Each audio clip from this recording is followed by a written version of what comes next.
Монгол улсад гэмт хэрэгээс үрдэгчлэн сэргийлэх ажлыг зохицуулах зөвлөлийн ажлын албаны 2021 оны онцлог ажлуудаас дурдвал гэмтэргээс урьдчилан сэргийлэх ерөнхий чиглэлийн хүрээнд гэмтэргээс урьдчилан сэргийлэх ажлыг зохицуулах зөвлөлийн гишүүд өөрсдийн салбарын харилцааг зохицуулсан хууль тогтоомжид нийцүүлэн 14 байгууллага тусгаалan төлөвлөгөө боловсруулан батлуулж бусад 22 байгууллага гүйцэтгэлийн төлөвлөгөөндөө гэмтэргээс урьдчилан сэргийлэх чиглэлээр холбогдох заалт тусгаж хэрэгжилтийг ханган дүүнгэсэн байна. Гэмтэрэг зөрчлөөс урьдчилан сэргийлэх тухай хуульд нэмэлт өөрчлөлт оруулах саналыг боловсруулан засгийн газрын хуралдаанаар хэлэлцүүлж өнгөрсөн 5 сард улсын хурал өргөн мэдүүлсэн.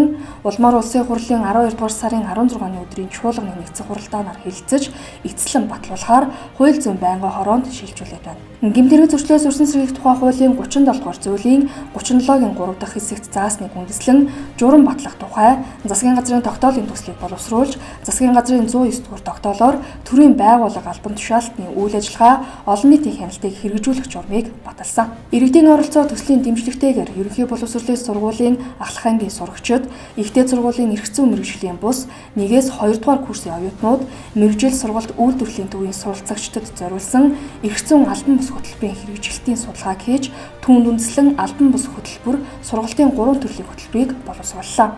Хөтөлбөрийн дагуу үндэсний хэмжээнд 2022 онд хуваарийн дагуу сургалтыг явуулахаар төлөвлөд байна. Гэмтэргийн цагаан ном 2020 эмэгтэйлийг боловсруулан хэвлүүлж холбогдох байгууллагуудад хүргүүллээ. Гэмтэргээс урьдчилан сэргийлэх тусгай чиглэлийн хүрээнд зам тээврийн осол гэмтэргээс урьдчилан сэргийлэх чиглэлээр эрүүл мэндийн яам тээврийн цагдаагийн албатай хамтран хүүхдэд ээлтэй жолооч арга хэмжээг 2021 оны 5 дугаар сарын 21-ний өдрөөс 1 сарын хугацаатай улсын хэмжээнд зохион байгууллаа. Мөн жил бүр зохион байгуулдаг замын хөдөлгөөний соёл арга хэмжээг энэ оны 6-аас 10 дугаар саруудын хооронд зохион байгуулж нэгдсэн хяналтыг хэрэгжүүлж урьдчилан сэргийлэх ажил арга хэмжээг цагдаагийн ерөнхий газрын тээврийн цагдаагийн албаны урьдчилан сэргийлэх хэлтстэй хамтран зохион байгуулж ажиллалаа. Хууль сахиулах байгууллагад шаардлагатай 110 сая төгрөгийн өртөг бүхий 20 нэр төрлийн 1119 ширхэг энгэрийн камер, замын тэмдэг зэрэг бараа тоног төхөөрөмжийг хил хамгаалах ерөнхий газарт хүлээлгэн өглөө. Масруулах эм сэтгцэд нөлөөт бодисын хууль бус эргэлттэй тэмцэх урьдчилан сэргийлэх чиглэлээр Монгол Улсын засгийн газрын 2017 оны 77 дугаар тогтоолоор батлагдсан масруулах эм сэтгцэд нөлөөт бодисын хууль бус эргэлттэй тэмцэх үндэсний хөтөлбөрийг 2 үе шаттай хэрэгжүүллээ. Үндэсний хөтөлбөрийн 1-р шат 82.2% үнэлэгдсэн бөгөөд 2-р шатны хэрэгжилт урьдчилсан байдлаар 82.1%-тай үнэлэгдсэн байна. Шинжлэх ухааны академийн ботаникийн цэцэрлэгт хүрээлэнгээр масруулах үйлчилгээдэд зэрлэг ургамлын тархац, байршлыг шинжилэн тогтоох судалгааг хийлгсэн бөгөөд судалгааны тайланг масруулах эм сэтгцэд нөлөөт бодисын хууль бус эргэлттэй тэмцэх үндэсний хорооны хурлаар хэлэлцүүлж холбогдох байгууллагуудад хүргүүлээд байна. Зэрлэг байдлаар ургаж буй масруулах үйлчилгээтэй ургамлыг устгах ажлыг 14 аймаг нийслэлд зохион байгууллаа. Энэ төрлийн гэмт хэрэгтээ тэмцэх чигүүргийн байгууллагад шаардлагатай 154 сая төгрөгийн програм хангамж, тоног төхөөрөмж, багаж хэрэгсэл, худалдан авах ажлыг зохион байгууллаа. Хүн худалдаалгатай тэмцэх урьдчилан сэргийлэх чиглэлээр засгийн газрын 2018 оны 148 дугаар тогтоолоор батлагдсан хүн худалдаалгатай тэмцэх үндэсний хөтөлбөрийн хэрэгжилтэд үнэлгээ хийлгэхэд 99.1%-тай буюу тодорхой үр дүнд хүрсэн гэсэн үнэлгээтэй байна. Хэлийн бомбын шалган нэвтрүүлэх үйл ажиллагаанд хүний биометр мэдээлэлд суурилсан орчин үеийн дэвшилтэт технологиг нэвтрүүлэх ажлыг хийж гүйцэтгэхэд шаардлагатай 200 сая төгрөгийн өртөг бүхий, техник хэрэгсэл, 351 сая төгрөгийн өртөг бүхий, гарын хээ, паспорт унших зөөврийн сканер, дүрс таних камер зэрэг тоног төхөөрөмжийг хил хамгаалах ерөнхий газарт хүлээлгэн өглөө. Монгол Улсын засгийн газар болон Америк нэгдсэн улсын төрийн департамент хамтран Монгол улсад хүүхдийг бэлгийн үйлчлэгийн зорилгоор худалдаалах, хүүхдийг албан хөдөлмөр эрхлүүлэхтэй тэмцэхэд чиглэсэн хүүхэд хамгааллын компакт гэрээний хэрэгжилтийн хоёр улсын засгийн газрын өндөр түвшний уулзалтыг 2021 оны 11 сарын 19-ний өдөр зохион байгууллаа.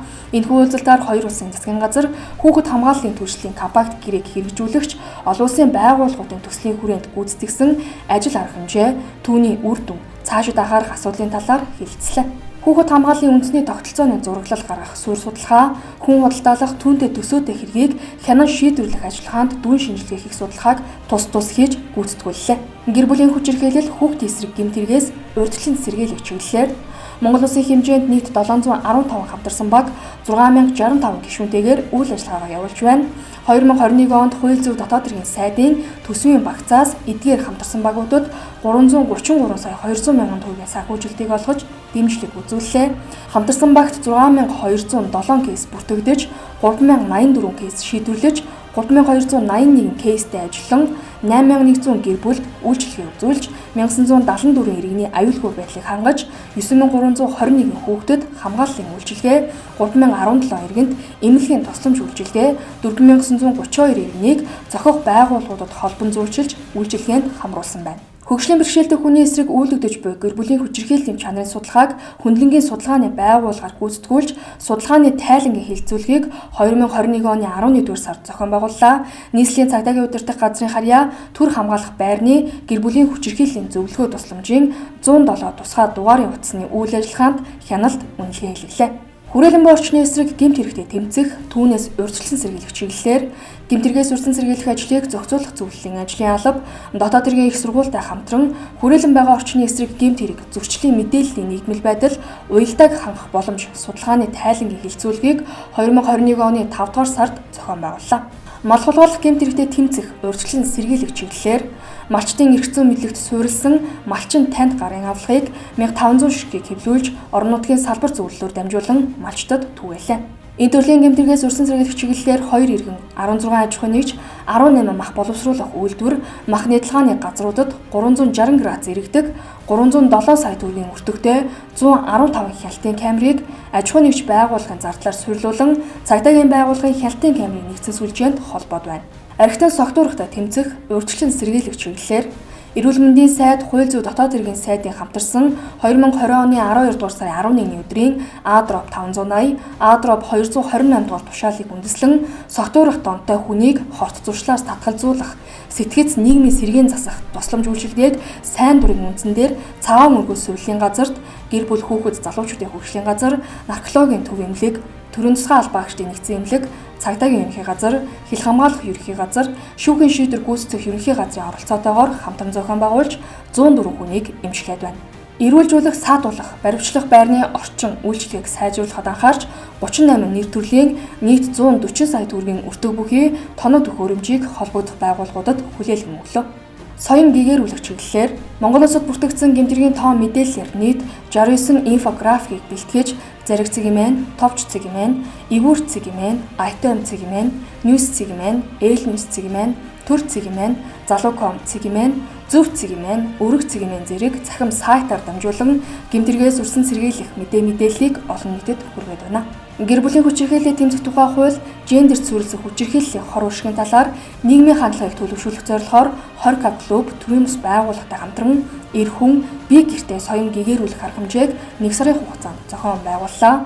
Энэхүү арга хэмжээний хүрээнд бие гэртээ захин пэйжийг шинээр нээж 4 лайв, 9 подкастыг бэлтгэж захин пэйжэд байршуулснаар бэлтгэсэн контентыг 1.2 сая иргэн үзэж сэтгэл битсэн 9400, бусадтай хуваалцсан 4483 удаагийн хандлттай байна. Нэгдсэн улсын байгууллагын олон улсын шижид хөдөлгөөний байгууллага хамтран эргэжүүлсэн мөрөөдлийн шүхэр соён гэгэрүүлэх арга хэмжээг хүн удалдаалах бэлгийн мүлжлөхөөс урьдчилан сэргийлэх агуулгаар 9 видео, 1 нэвтрүүлгийг бэлтгэлээ.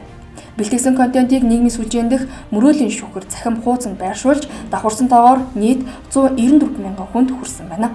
Дэлхийн байгууллага хамгаалах сангийн Монгол дахь хөтөлбөрийн газар экологийн цагдаагийн алба хамтран ногоон дуу хоолой аяныг зохион байгуулсан арга хэмжээний хүрээнд нийт 19 контент хүрээлэн байгаа орчныг хайрлан хамгаалах, уламжлалт зан заншил, орчин үеийн хандлага, иргэний оролцоог таниулсан агуулга бүхий 32 бичлэг, 43 зурагт сурталчилгаа, нийт 94 мэдээллийг захим сүлжээнд байршуулж, хэвлэл мэдээллийн хэрэгслээр дамжуулан олон нийтэд хүргэж байна.